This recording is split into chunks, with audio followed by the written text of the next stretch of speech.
Hello दोस्तों, welcome to गुरु ज्ञान academy YouTube channel. दोस्तों, अगर आपने अभी तक इस चैनल को सब्सक्राइब नहीं किया है तो इसे ज़रूर सब्सक्राइब करें और जिससे आपको आने वाली वीडियो का नोटिफिकेशन मिलता रहे। और दोस्तों, आज हम नया चैप्टर शुरू करेंगे जिसका नाम है विश्व मानव अधिवास। विश्व मानव अधिवास, इसको हम अध्ययन करेंगे। आज ये चैप्टर 6 है। ठीक है दोस्तों, तो शुरू करते हैं। आइए, शुरू करने से पहले मैं आपको बता दूं कि अगर आपको ये नोट्स चाहिए तो आप डिस्क्रिप्शन में लिंक है, वहां से डाउनलोड कर सकते हैं। और आइए शुरू करते हैं। तो इसमें सबसे पहले टॉपिक है मानव अधिवास एवं मानव बस्तियां। इसकी देखिए, पृथ्वी के धरातल पर मानव द्वारा निर्मित एवं विकसित आवासों के संक्षिप्त समूह को अधिवास कहते हैं। यानी पृथ्वी पर जितने भी मानव निर्मित जो मकान हैं या आवास है, रहने के स्थान हैं, उनका जो संक्षिप्त समूह है उसको हम अधिवास कहते हैं और इसे मानव बस्ती भी कहा जाता है। मानव अधिवासों की उत्पत्ति को दो भागों में बांटा जा सकता है। पहला अस्थायी अधिवास हो गया, दूसरा स्थायी अधिवास। अस्थायी में देखिए कौन कौन से आते हैं, जैसे ध्रुवीय क्षेत्रों के इग्लू को छोड़कर एस्किमो ग्रीष्म काल में रेनडियर और चील की खाल से अस्थायी आवास बनाते हैं। देखिए दोस्तों, ध्रुवीय क्षेत्रों से इग्लू को छोड़कर, यानी जो इग्लू में जो लोग रहते हैं वो एस्किमो ग्रीष्म काल में वो रेनडियर और चील की खाल, इनसे वो अस्थायी अलग आवास बना लेते हैं, वो इग्लू को छोड़ देते हैं।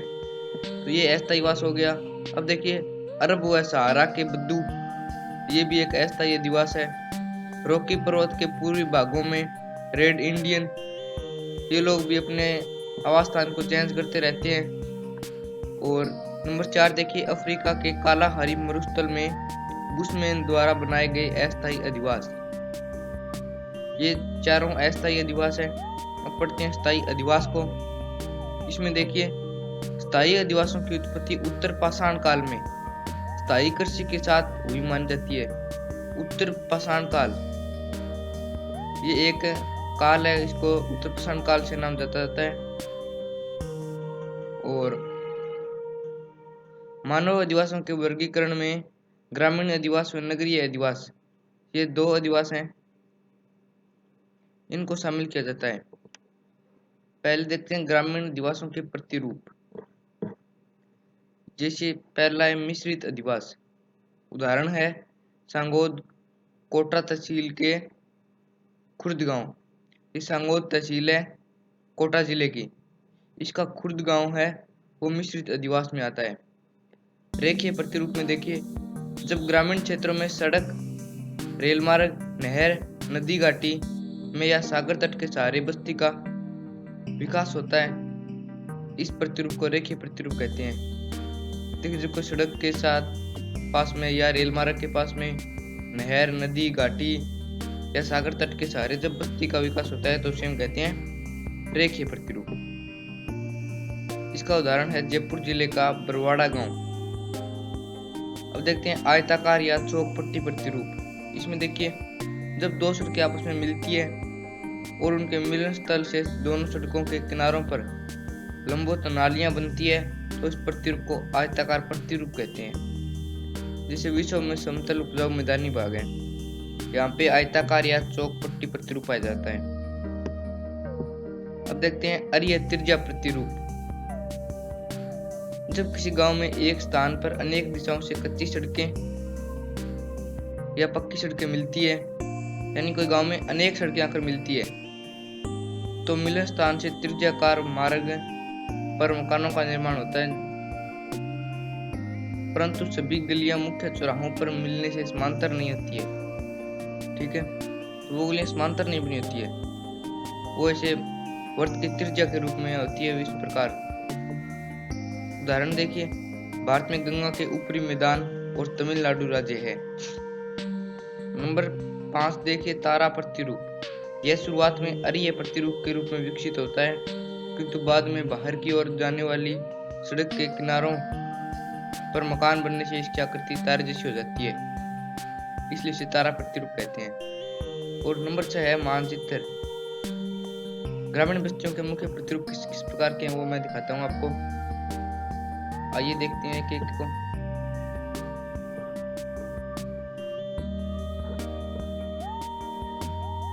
ये देखिए दोस्तों, पहला चित्र जो है वो आयताकार प्रतिरूप का है, दूसरा है नाभीय प्रतिरूप, और जो तीसरा आपको दिख रहा है वो है वर्ताकार प्रतिरूप, अगला तीर प्रतिरूप है, फिर अर्धवर्ताकार प्रतिरूप, तारा प्रतिरूप इस प्रकार का होता है। रेखीय प्रतिरूप देखिए दोस्तों इस प्रकार से है, सड़कों के किनारे जो घर बने हुए हैं। अरीय प्रतिरूप में देखिए इस प्रकार से गोल एक वर्त के रूप में लोग बसते हैं, ठीक है। अब देखिए ग्रामीण अधिवासियों के प्रकार, इसमें पहला है सघन या गुच्छित अधिवास। इनमें आवास गृह पास पास होते हैं, यानी ये सघन होता है, यहाँ पर जनघनत्व ज्यादा होता है, और संपूर्ण गांव सघन बसा होता है। सड़कें भी बनी होती है, सामाजिक धार्मिक स्थल भी बने होते हैं। इसकी विशेषता क्या क्या है? सभी आवास पास पास बने होते हैं, पहली विशेषता। दूसरी है अधिवास प्राय खेतों के मध्य किसी ऊंचे एवं पहाड़ से सुरक्षित स्थानों पर बने होते हैं, यानी ये जो सघन या गुच्छित अधिवास है ये ऊंचे क्षेत्रों में बनाए जाते हैं। इनमें सामाजिक प्रगाढ़ता होती है। इनमें आवासों की संख्या 40 से 50 से लेकर सैकड़ों तक हो जाती है। नंबर 2 देखते हैं प्रकीर्ण या एकाकी अधिवास। ऐसे अधिवास छितरे और बिखरे होते हैं, इसलिए आवास एक दूसरे से दूर और कृषि भूमि को छोड़कर बनाए जाते हैं। इसकी विशेषता क्या क्या है? आवास एक दूसरे से दूर दूर होते हैं, पहली विशेषता। दूसरी है व्यक्ति एकाकी रूप में रहते हैं, यानी एक एक व्यक्ति, मान इसी प्रकार एक परिवार कहीं एक परिवार कहीं, इस प्रकार से रहते हैं लोग। एक दूसरे के सहयोग की भावना कम होती है, व्यक्ति स्वतंत्र जीवन यापन करता है। नंबर 3 देखिए मिश्रित अधिवास। यह सघन व प्रकीर्ण अधिवासों के बीच की प्रक्रिया है। इन अधिवासों को अर्ध सघन या अर्ध केंद्रीय अधिवास भी कहते हैं, ठीक है। नंबर 4 देखिए पल्ली या पुराना अधिवास। इस प्रकार के अधिवासों में आवास एक दूसरे से अलग किंतु एक ही बस्ती में बसे होते हैं, इन्हें पल्ली या पुराना अधिवास भी कहते हैं। अब देखते हैं ग्रामीण अधिवासियों की समस्या कौन कौन सी है। आवागमनों के साधनों का अभाव, क्योंकि ग्रामीण क्षेत्रों में आवागमन के साधन कम होते हैं। ग्रामीण अधिवासियों में परिवहन के साधनों का अभाव पाया जाता है, अतः साधन रहित आवागमन एक गंभीर समस्या है। नंबर 2 है स्वच्छ पेयजल का अभाव। वर्तमान में पेयजल की समस्या ने ग्रामीण अधिवासियों में बड़ा रूप ले लिया है, क्योंकि गांव में स्वच्छ पेयजल उपलब्ध नहीं होता है, और जो पुराने जो स्रोत थे जैसे तालाब, बावड़ी, कुआं, वो लोगों ने खराब कर दिए हैं। तो ये पेयजल की बड़ी समस्या बन चुकी है ग्रामीण अधिवासियों में। और नंबर 3 है स्वास्थ्य सेवाओं का अभाव। गांव में बड़े अस्पताल और की कमी है, तो अगर कोई बीमार हो जाता है तो उनको शहर में ले जाना पड़ता है, इसलिए ग्रामीण लोगों का स्वास्थ्य सुविधाओं का अधिवास या उपचार के लिए नगरों में जाना पड़ता है। गांव में स्वास्थ्य सेवाओं का अभाव एक गंभीर समस्या है। अब देखते हैं विद्युत आपूर्ति का अभाव। ग्रामीण अधिवासियों में नियमित एवं पर्याप्त विद्युत आपूर्ति का अभाव होता है, इससे दैनिक कार्यों एवं कृषि कार्य में बाधा उत्पन्न होती है, यह भी एक गंभीर समस्या है। अब देखते हैं नगरीय अधिवास। नगरीय बस्तियों के वर्गीकरण के आधार पर, जिससे नगरीय बस्तियों को एक जनसंख्या के आधार पर बांटा गया है। दूसरा व्यवसायिक संरचना, तीसरा प्रशासन के आधार पर, चौथा आवश्यक दशा उनके आधार पर।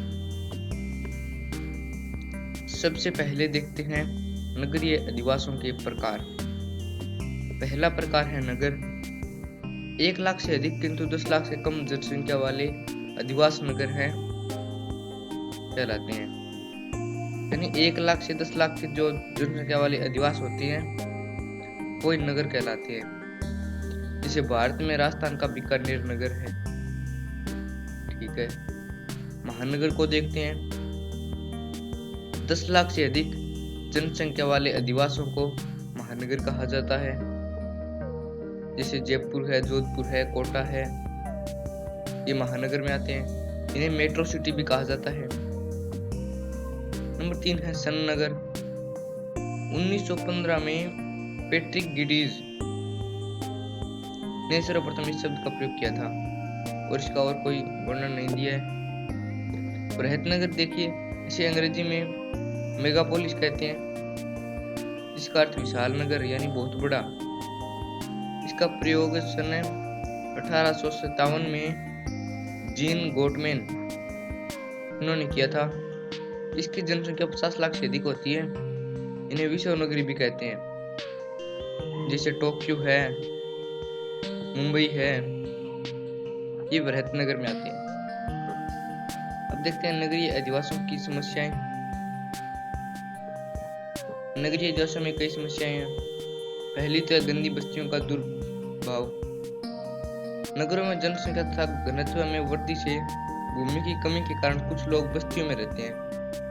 ये बस्तियां गंदी वाले क्षेत्रों में स्थित होती है।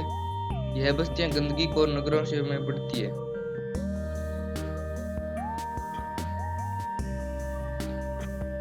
देखिए दोस्तों, बाजारों में भी कई गंदी बस्तियां बसी होती है। उनमें लोग कूड़ा कचरा डालते हैं, वहां पर भी लोग निवास करते हैं, तो ये भी एक बहुत बड़ी समस्या है नगरों में। दूसरी है पर्यावरण प्रदूषण। नगरों में उद्योगों के कारण, अत्यधिक वाहनों के कारण पर्यावरण प्रदूषण हो रहा है। इससे नगरों की जनसंख्या को स्वास्थ्य संबंधित दुष्परिणाम झेलने पड़ रहे हैं। नंबर 3 है खाद्य पदार्थों में मिलावट। नगरों में व्यापारी अधिक लाभ कमाने के लिए खाद्य पदार्थों में मिलावट करते हैं। नगरों में मिलावटी भोजन एक गंभीर समस्या हो गई है। नंबर 4 है अपराधों का बढ़ता स्तर। शहरों में जनसंख्या अधिक होती है, कुछ युवकों को रोजगार नहीं मिल पाता तो वे अपराध करने लगते हैं, जैसे अपहरण करना, किसी का चोरी करनी, लूटपाट करना आदि। यह भी एक बहुत बड़ी गंभीर समस्या है। देखते हैं कच्ची बस्तियों के समाधान हेतु समाधान। पहला है सरकार द्वारा निम्नतम दर पर आवास उपलब्ध करवाना। कच्ची बस्तियों के स्थान पर ही बहुमंजिले आवासों में ऐसे लोगों को बसाने से गंदगी संबंधी व स्वास्थ्य संबंधी समस्याएं स्वतः समाप्त हो जाएगी। बहुमंजिल बनाने में जगह भी कम खर्च होगी और गंदी बस्तियों का बसाव भी नहीं होगा। स्वच्छ पेयजल उपलब्ध करवाना। कच्ची बस्ती के लोगों को स्वच्छ पेयजल उपलब्ध करवाना चाहिए ताकि दूषित जल से होने वाली बीमारियों में कमी आए। नंबर 3 है चौड़ी सड़कों का निर्माण करना चाहिए। कच्ची बस्तियों में गलियां बहुत संकरी होती है तथा भीड़ ज्यादा होने पर अव्यवस्था रहती है, इसलिए चौड़ी सड़कों का निर्माण करना चाहिए। नंबर 4 है उन लोगों को रोजगार उपलब्ध करवाना चाहिए जिससे वो कच्ची बस्तियों को छोड़कर वो स्वच्छ बस्तियों में रहने लग जाए और कच्ची बस्तियां अपने आप समाप्त हो जाए। कच्ची बस्तियों के लोग जीविकोपार्जन के लिए जोखिमपूर्ण कार्य भी करते हैं, अतः सरकार को इन्हें सुरक्षित रोजगार उपलब्ध करवाना चाहिए। अब देखते हैं मुंबई की धारावी कच्ची बस्ती, इसका नाम है सलम। एशिया की सबसे विशाल कच्ची बस्ती है, ठीक है। और धारावी कच्ची बस्ती की स्थापना कब की गई? 18वीं शताब्दी में यहाँ एक द्वीप था। 70 वर्ष पूर्व गुजरात के कुम्हारों ने इसे बसाया था। अब देखते हैं धारावी कच्ची बस्ती की भावी योजनाएं। बहुमंजिल मकान बनाकर पुनः स्थापना करनी चाहिए इसकी। यहाँ के नागरिकों को स्वास्थ्यप्रद वातावरण उपलब्ध करवाना, स्वच्छ पेयजल उपलब्ध कराना, ठीक है, प्रकाश की उचित व्यवस्था कराना, शौचालय जैसी आधारभूत सुविधाएं उपलब्ध करवाना, गरीबी, भूख, बीमारियों से बचाना, लोगों को रोजगार उपलब्ध करवाना, शिक्षा की व्यवस्था करना। ये धारावी कच्ची बस्ती की भावी योजनाएं हैं, ठीक है। तो ये आज का हमारा चैप्टर था, चैप्टर 6। अगर आपको ये चैप्टर अच्छा लगा है तो वीडियो को लाइक कर दें और कहीं पर कोई समस्या आई है तो कमेंट बॉक्स में ज़रूर लिख दें।